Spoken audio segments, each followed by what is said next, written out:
those things matter. And at this level of college football, you're obviously going to have somebody who has a track record in all these areas, and you're going to look into that track record with the utmost seriousness.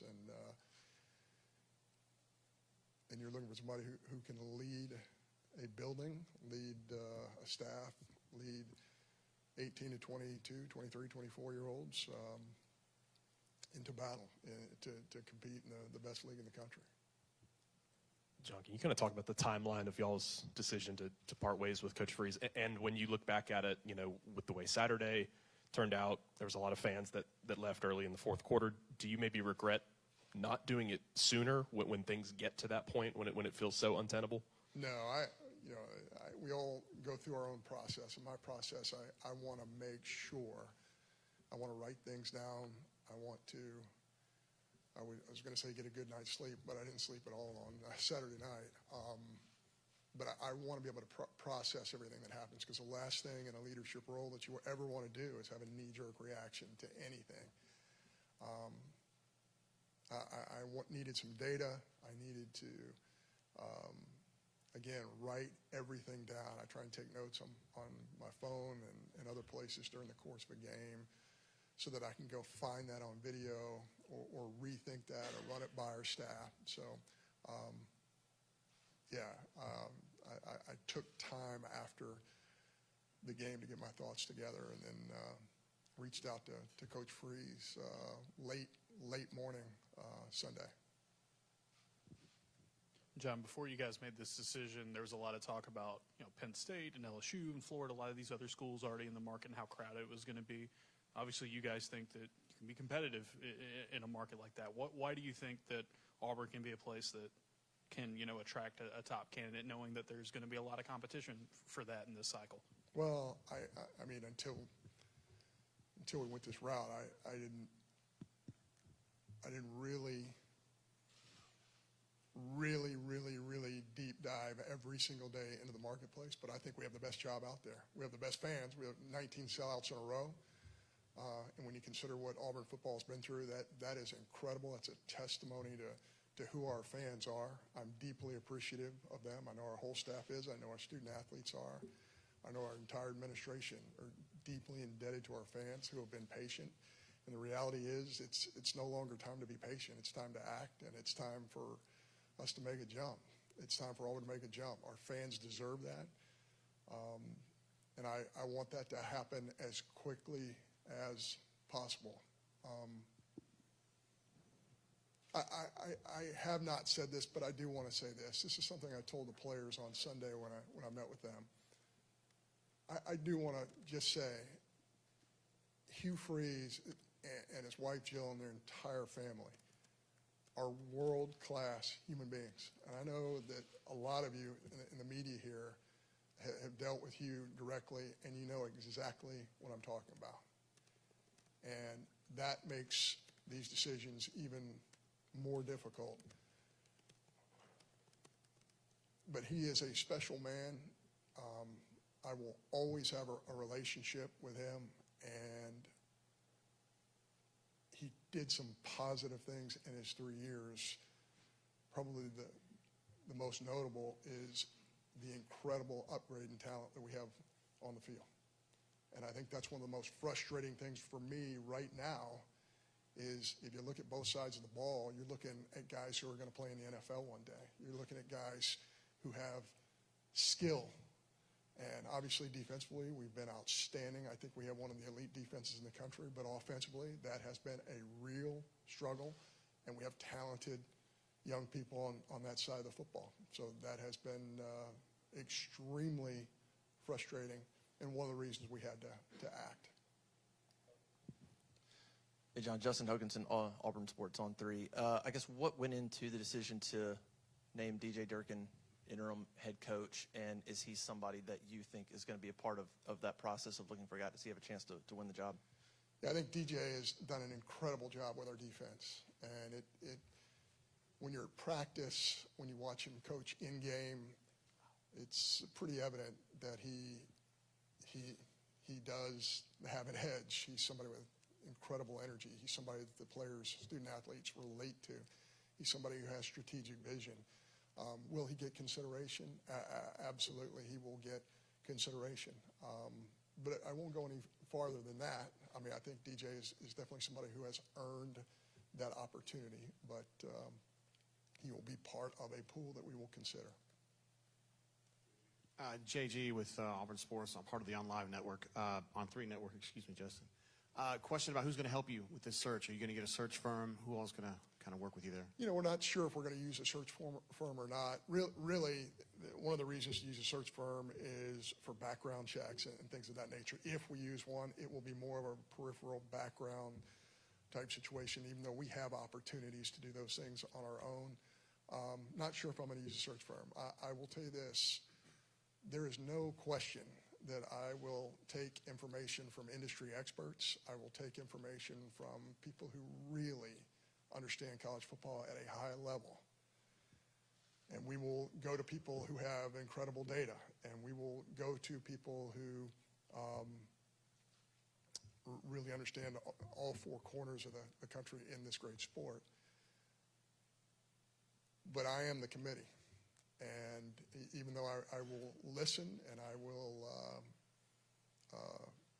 do as good a job as I possibly can of taking in information, I will be the committee.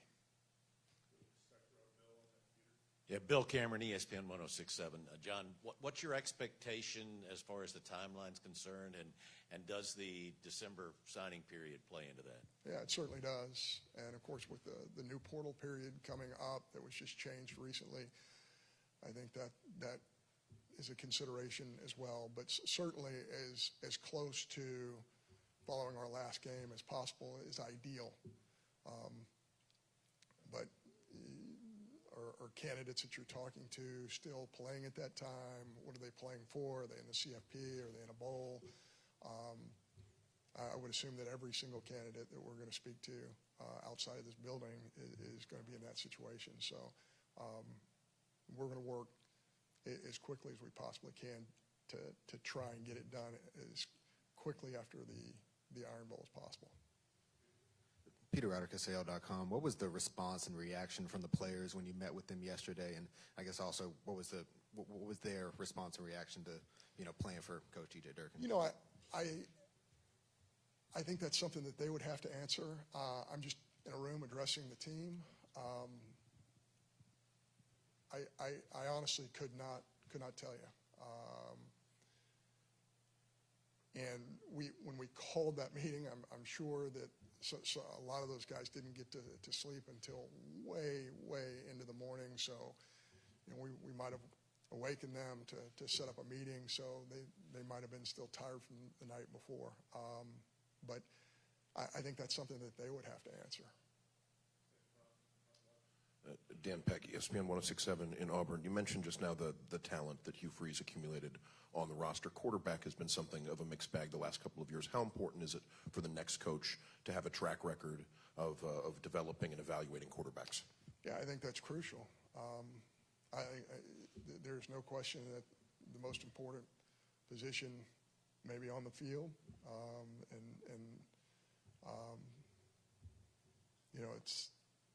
it's critically important.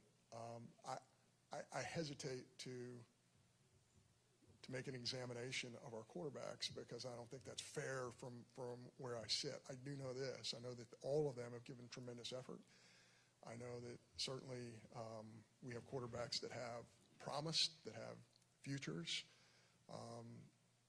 but for whatever reason, it just hasn't worked in the game. I'm not talking about our quarterbacks. I'm talking about our offense. And I think this is a good opportunity. This is another thing I mentioned to our student athletes just yesterday is it's really easy to get into a blame thing and start pointing your finger at a quarterback or at the offensive line. What we know is it's just not working. And those student athletes we're responsible for because our staff brought them to campus. And I do believe we have a lot of talent on the offensive side of the football. It's pretty obvious that it's just not working. It's not operating at a high level. And I'll probably take it a step farther just by saying gosh, if we had average SEC offense right now, there's no telling what our record would be. And maybe I'm not standing up here in front of you right now. Michael Giddens, War Report. John, since you've been at Auburn, you've developed a reputation as somebody who's very loyal in support and defense of your coaches.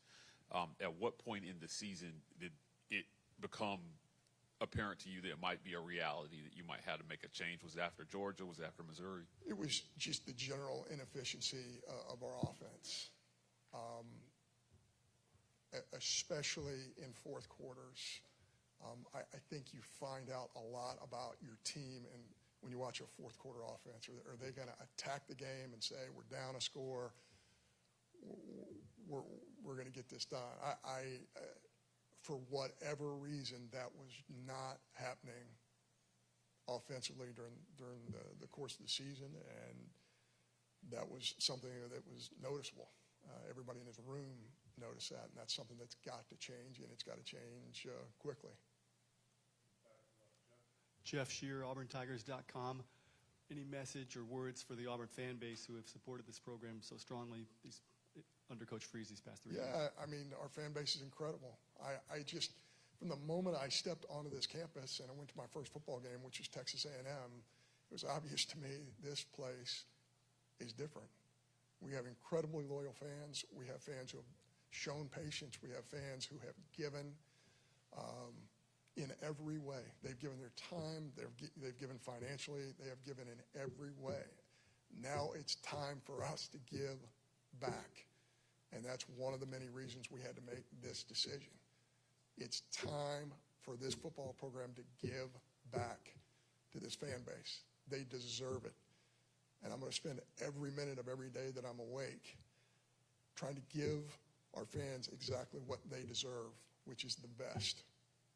And that's the direction we're going to go. Johnny Condon, ABC 3340 Sports in Birmingham. John, 4 coaches in 7 years. Obviously, you're not responsible for all of them, but for the boosters, the powers that be, are you going to be able to push back against some of those voices and not fall victim to groupthink when it comes to making a decision because it hasn't worked here for a handful of years now? Yeah, I'm really glad you asked that question because that's a little bit of a mystery to me. I've heard all these myths about things like donors at Auburn or board of trustee members or administrators or power brokers in the Auburn family. That has not been my experience in 3 years. Not one time have I had a donor or a board member or anybody else who helps guide this great university come to me and say, you need to hire this person, you need to terminate this person, you need to do this, you need to, I mean, certainly you get comments, hey, the hot dogs weren't very, I mean, you will get that type of commentary, but that has not been my experience. And I think that's one of those things that might have been created by other schools in the state of Alabama. That myth is not reality. We're in a tough spot right now. We're going to get to the other side of it. We're going to give our fans what they absolutely deserve, but we're not going to live in a world of myths because what you just described, and I appreciate the question, just doesn't exist.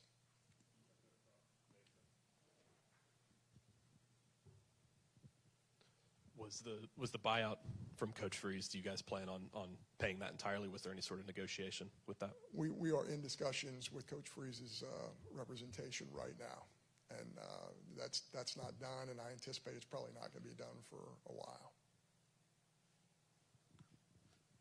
John, when you guys hired Freeze, you're pretty soon on the job. Obviously, it's a different situation here a few years later. But what did you learn from that first search here that you feel like you can apply now that you're having to find his replacement?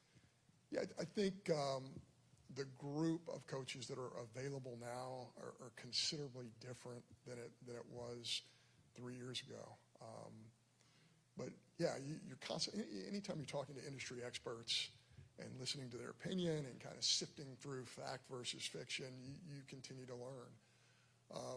So I feel like I'm always learning. I feel like every time I'm in our locker room, football game, I'm learning. But there is great knowledge out there. certainly know that John Cohen doesn't have all the answers. And I know that I need information, and there are sources to go out and get that information, and we will pursue that. John, what role do you feel like NIL will play in the search, and then where do you feel Auburn sits in that pecking order? Yeah, I'm really proud of our administration. We've worked so incredibly hard in the area of third-party opportunities for student athletes, which I think is going to be a game changer. I think it's going to be a differentiator. You know, there's absolutely no way to know who's got what. There's no way to know where we are versus the people we're competing against. But just having had conversations in our industry about this subject, I think Auburn's ahead of the curve. I think Auburn has been extremely creative, and I think we have been able to generate revenue from many different sources, and it's something that we have done out of necessity at a very early stage. And I think whomever runs this football program moving forward is going to benefit greatly from not only the revenue share opportunities, which everybody in our league has, but also the third-party opportunities, which might not be available to everybody in the Southeastern Conference and around the country. John, you talked about kind of what you're looking for. How do you gauge and judge, I guess, the CEO part of things because of this changing world that coaches live in now, and whether that guy's a play caller? How do you see that as a difficult thing to do now for a head coach? Yeah, Jason, I think that's one of the things that the evolutionary process of the coaching profession in Power 4 football is. How many schools around the country had a GM 3 years ago when we went through this search? I don't know that a ton of them already had a GM.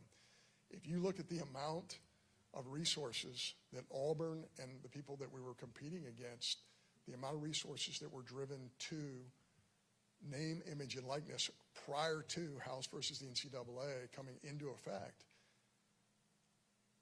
it was a really low number. I mean, it is exponentially higher now. So again, I can't be predictive and know exactly what everybody else is doing, but I know what we're doing. And I know it's going to be extremely competitive. And it'd be hard for me to imagine that there are 10 other schools that are going to be able to provide what we are doing in the third-party market to help our student athletes in the entire country. So again, we have the best fan base. We have sold out Jordan Hare 19 times in a row. We have this incredible opportunity for our student athletes.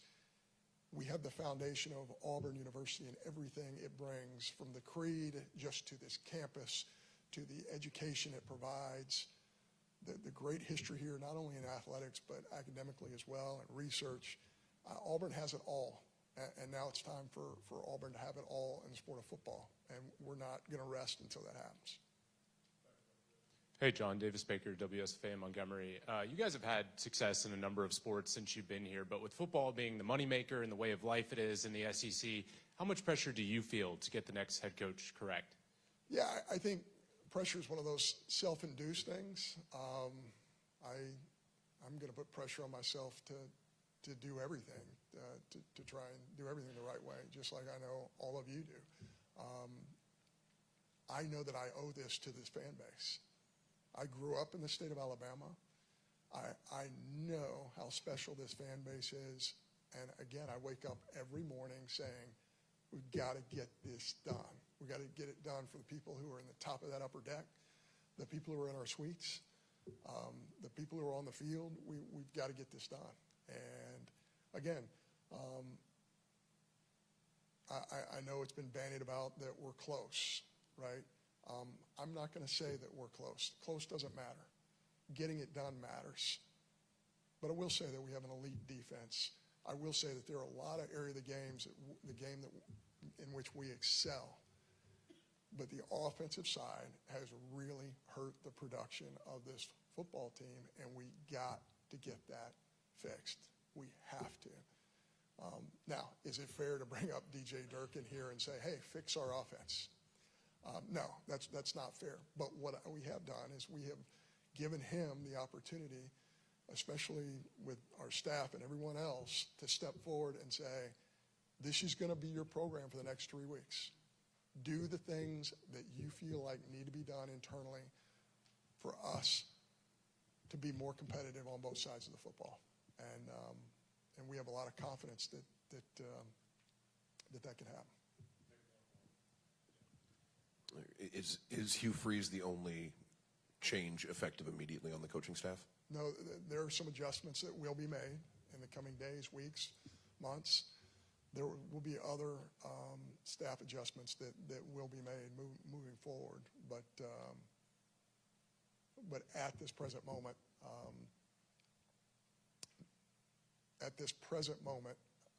I believe there have been a couple of staff moves made, but there will be more coming.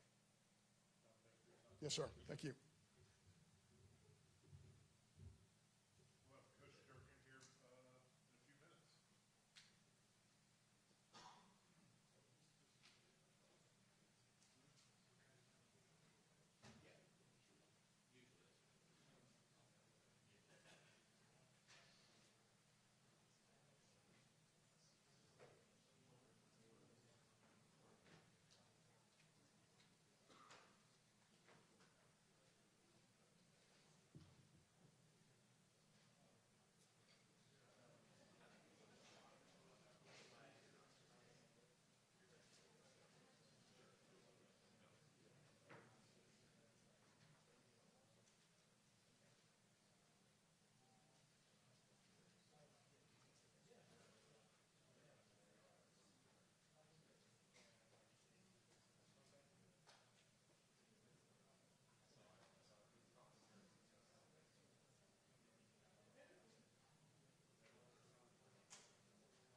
Good afternoon, everyone. Appreciate you guys being here. I just first off want to say thank you to John Cohen and our university leadership. I'm truly humbled by this opportunity. This is such a elite university and football program with great tradition and history. It's a special place, and so to represent this university as the head football coach, to represent our team in that way, I'm humbled by that, and I promise you'll get the best I absolutely have. I do want to take a minute and thank Coach Freeze. Myself, my family, we would not be here without him. Coach Freeze is truly a special, special man. Definitely affected our lives in many, many ways. He sees the person more than the coach, more than the player, and I think he has a unique ability at that and a gift to do that, and learned a lot from him, and just very thankful for him and again for the opportunity to be here. You know, it's been a kind of whirlwind 24 hours, you can imagine, with a lot going on. But I will say this and make sure this is first and foremost. We are going to play a game on the road in this conference versus a team that is very, very good. They're well coached. They're talented. They play with an edge. They compete. A great test for us and something that we embrace and look forward to. But that is completely what our focus has to be, obviously, as a coaching staff and as a team. And that was obviously the message to the players here earlier this morning. So with that, I'll open it up. Hey, DJ, Justin Hokanson, Auburn on 3. I guess offensively, is there anything that you want to see done differently? I know you have a limited time, obviously, but what changes can you make? What can you do differently there? Yeah, it just I think it's important, like in football, you realize this, that it's not always what you do, it's how you do it and who does it. And I think that's a major thing. Like how you do things, how you do anything in life really matters. And you can see a difference in two people doing the same exact thing, but there's a difference in how they're doing it. And so that's our first focus. And it with an edge and with relentless effort and a certain sense of physicality has to be done. My communication with the offense has been more schematically from a defensive viewpoint of, that's my background, what I know. I'm certainly not going to try and step in to be doing things that aren't in my wheelhouse. But from those terms of, okay, here's some things defensively, viewing that where we can help and offering suggestions that way. Derek Nix will be the play caller. He'll be the play caller every down. He's the sole play caller. And I have extreme confidence in Derek. Derek and I have worked together at previous stops as well. Again, another great person, great coach. I think the players really responded to him, and they understand where he's coming from. And I think Derek's going to do a great job. And we will be aggressive in everything we do. DJ, are there any staff changes that have been made otherwise in terms of on-the-field coaches, and who is going to take that 10th spot now with you being elevated head coach? Yeah, so there's been no other changes on the field coaches. There's been some off the field staff changes that have taken place. The on the field thing doesn't take as much importance anymore with the new rules of, you're allowed to have more than 10 guys coaching on the field. So that was always a big naming of that. The important thing to me was, in my comments with the staff when I echoed them was, I don't want to be changing a bunch of things and uprooting and guys start changing their jobs. I think it's important, like, we're able to focus on their jobs. And so for me, that's wearing two hats, but I don't want to be changing a bunch of other people doing that. So Jake Giannone is my guy that works with the linebackers on defense. He's been doing that all year long because as the coordinator, there's times where, I need some help with position group as well. He'll continue to do that. He does a tremendous job. He's a tremendous young football coach. But in terms of like naming someone or something different, we're not doing that. Peter Radicus, AL.com. Going back to the offense, quarterback was something that flip-flopped a little bit on Saturday. Do you guys have a plan yet going forward at quarterback this season? Yeah, we're evaluating that right now.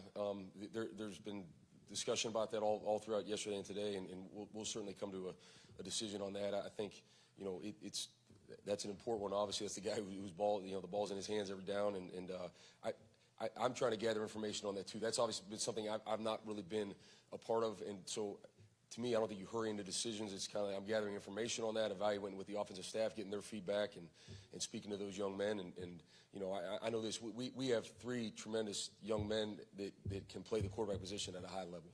I know that, and so they are in the conversation on that. And we'll make a decision here soon. Coach Michael Giddens, War Report. Just for clarification, will you be calling the defense on game day and just kind of wearing two hats, or will you be delegating some of those defensive call responsibilities? Yes, I'll be calling the defense. Yeah, we won't change how we're doing that. I think we have a good flow of how we do things on defense. I love our staff. I love our group. I don't want to uproot and change a lot of that. So we're keeping that as normal as possible. Like things like this press conference usually didn't come up for me on a Monday. So like we're up there game planning. So there's obviously a few things that alter kind of what our schedule is, but we do have a good routine in how we do things, and we're going to keep that the same. Bill Cameron, ESPN 106.7 here in town. Talk about the reaction from the players when you got a chance to meet with them. Yeah, some of those things. I think when you're with your group and your guys in the team room or in the locker room, it's like it's sacred and it stays in there. I love our team. I love our guys. I think we got a great group that will respond well to what we're doing. I'm really excited, like I said, and humbled, and I told them that to represent him as a head football coach is a major deal for me. And it's been cool being here for now. Like I looked around that room, we have a lot of guys that just I was a part of somehow of helping them get here, and now helping them develop and go through it. And man, that's so important. And so I think there's a bond and a sense of unity in there in that group, and we got to do that and come together as a team. And I think these guys will. DJ, you've obviously been a head coach before, but you were also an interim at one point. How much did that experience, I know different situation, but right. Way back when, kind of you feel like has kind of helped you to be in this moment and in this spot? Yeah, I mean, it does. Like it's like anything else in life. When you do something the first time, you can reflect back and like, oh, okay, I would have done that differently or learned a lot from it. And so certainly with those experiences has helped. I think we're all products of our experiences. I've been fortunate enough to have those. I've been fortunate enough to really be around some tremendous head football coaches throughout my career at a lot of different stops to learn from. And so I think the important thing is you take bits and pieces from others you've been around, from the experiences you have, and you formulate and just be genuine to who you are and how you would do things. And I told our team this, I'll say it, like, just because we do something different right now doesn't mean the old way wasn't good or was bad or this is better. It's just, I think you have to be yourself and run the program as you see fit and not try and do it another way. Dan Peck, ESPN 106.7 in Auburn. John Cohen just mentioned how impressive the defense has been all season long. Is there any player in particular who has impressed you with their effort and performance this year on that side of the ball? That's a hard one to single a certain guy out. I think collectively what I've been so proud of with these guys is they've collectively played well together in terms of swarming to the ball, playing with effort, doing a good job gang tackling, getting around it. And I think that probably something that doesn't happen without great leadership. And so you talk about certain guys like Keldrick Falk and Champ Anthony, like those are kind of our bell cows, our leaders. Those guys, you want to talk about like guys that are made of something and character-wise, and obviously they do a great job on the field, and you guys see them make plays and everything else, but man, those guys are the glue that hold us together, and I think that's been so good for us as a coach. When you have great leadership through your players, and especially when the leaders are also productive and guys are playing on the field, man, it makes your job a lot easier. Johnny Condon, ABC 3340 Sports in Birmingham, back here. John told us that you would receive consideration during the interview process. I'm interested, are you looking at these next 3 games as an opportunity? Do you want this job full-time? And then if we don't have an opportunity to speak to you later in the week, just some brief thoughts on Diego Pavia and that Vanderbilt offense that you're facing Saturday. Yeah, like our focus is 100% on Vanderbilt. We're trying to go 1-0. Trying to go 1-0 this week, and that will take all of our focus for sure. Obviously that's a hard enough task on a normal basis. Then you add in everything going on and distractions and all else. It will take all of us collectively to have our mind fully on that, and that's certainly where mine is. I do not take the responsibility lightly. These players are counting on myself and our coaching staff to give them a plan that they can have success with come Saturday. And so that is the focus all the way. You mentioned Diego. I mean, we've had a chance to go against him before. That guy's a tremendous competitor. I think it's probably the best thing you can say, and that to me is the highest compliment you can give someone in this sport or anything else. He's a competitor. He's got an edge to him. He's always trying to find a way. He never slides. I mean, he just throws his body around, and he's out there, like you can tell he's out there just having fun and competing. And so I think his team certainly rallies around him. They respond to him. It all starts with him, but they've got talent around him as well. I think they have talent at all positions. They have an experienced offensive line. Their receivers are guys that have played a lot and caught a lot of balls for them. I think their tight end's one of the best tight ends in the country, and their backs do a great job of getting north. So it's a big challenge, big task. I think our guys will embrace that and be up for it.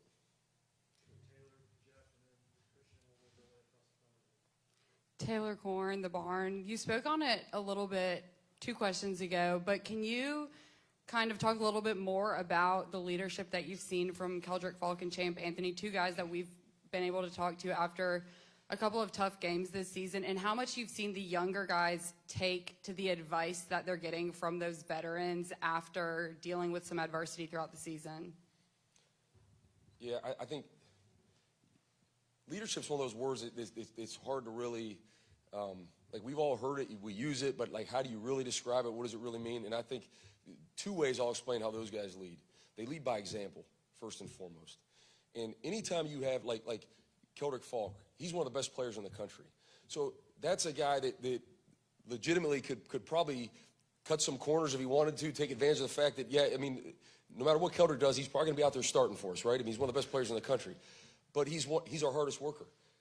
He leads by example in everything he does. He's one of the best teammates, or probably our best teammate on the field. He values every relationship he has with his teammates. So leading by example, and then being servant leaders. Like they're not too big for anything, not too big for their teammates. They're not going to ask their teammates to do anything they won't do themselves. And so, again, when you have that, it makes things a lot easier and guys fall in line. And it's certainly, you can see already the way that has trickled down to some of the younger guys on the roster, and especially in their position group. Jeff Shear, AuburnTigers.com. DJ, what would you say to the Auburn fan base for the rest of the season? 2 more home games. Yeah, I mean, first of all, our fan base is incredible.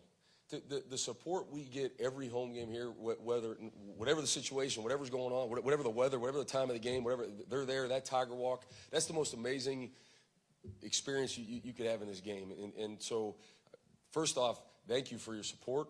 And I just want them to know that we are going to do everything possible to represent them and this great university in a way that they can be proud of. This place is built on hard work, toughness, blue-collar mentality, and that is what this team has. That's what we're going to display.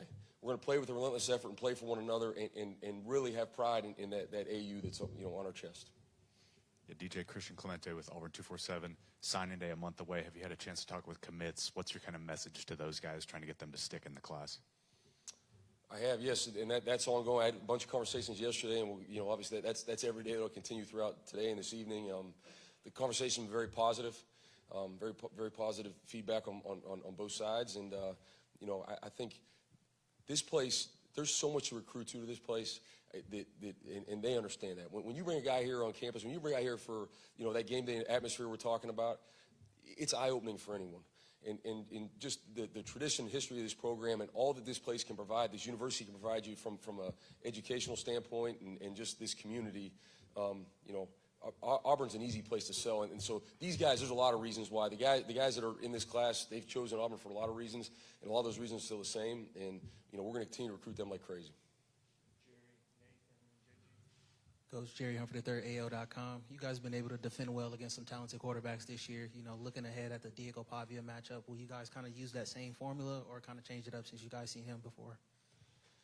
Yeah, we have faced some really talented quarterbacks this year for sure, and Diego being another one of those. I think he is unique in what he does and what his skill set is. I don't think you can really mimic and say this reminds you of another guy. We'll obviously take bits and pieces from game plans and things that have worked, but there's also some things we got to do differently and do in a better way and in a different way in order to try and contain him and slow him down. Nathan King, Auburn Undercover. I know it's been a hectic 24 hours for you, but do you have any injury updates? I know we saw, I believe, Jeremiah leave the game and Elijah Melendez as well. Nothing further update on that right now. Those guys are both recovering well, and we'll obviously when that comes out on Wednesday, they'll be on the status for them will be out then. Yeah, JG, Auburn Sports on 3. My question for you is, you guys scored 3 points the other day. Defense probably set that up anyway. Do you think there's untapped potential with this offense, things that you can do in the next 3 games to kind of bring it alive? Yes, I do. I think there's talented guys in that room. I think there's guys in that room that have the ability to be successful and want to. And I think we got to do a great job of supporting them and providing that. So absolutely, I do. Hey, Coach. Jacob Morris, CBS 42 in Birmingham. You talked about, doing this your own way. John said that this is your program for the next 3 weeks. To the fan base, how would you describe the identity of a DJ Durkin-led Auburn team? Yeah, we made a big point with our guys of this is our team. It's not. I know all the questions and how it's going, and it's about offense and defense. We're a team. We're a team, and that's first and foremost. So this is our team. We all take ownership in what goes on that field. No matter what phase it is, including special teams, it's all together. And so, for me, it's a group of guys that you can tell they're playing for one another. And how do you tell that? By the amount of energy and effort they play with. And that's it. I want our guys to go compete. I want them to play with confidence and not a care in the world. That's it. Don't worry. We're going to prepare them right. We're going to have a great week of practice, prepare, and go out there and let it loose. And I want us to be the aggressor in all situations. No hesitation. And I think our guys will embrace that. I know they will. And so we're going to do that as a team. Coach William Halliday with Auburn Undercover. Are there any freshmen over these next 3 games to finish out the regular season that you or any younger guys that you expect to get some playing time? Yeah, we've had quite a bit of freshmen already playing, contributing, and I think a lot of that will continue. I don't have a new name for you of someone that maybe hasn't been in the mix that currently right now would be. Obviously, it's a Monday. We're still game planning and going through that. Those are all conversations we'll have, but at this time, nothing different. All right, thank you, guys.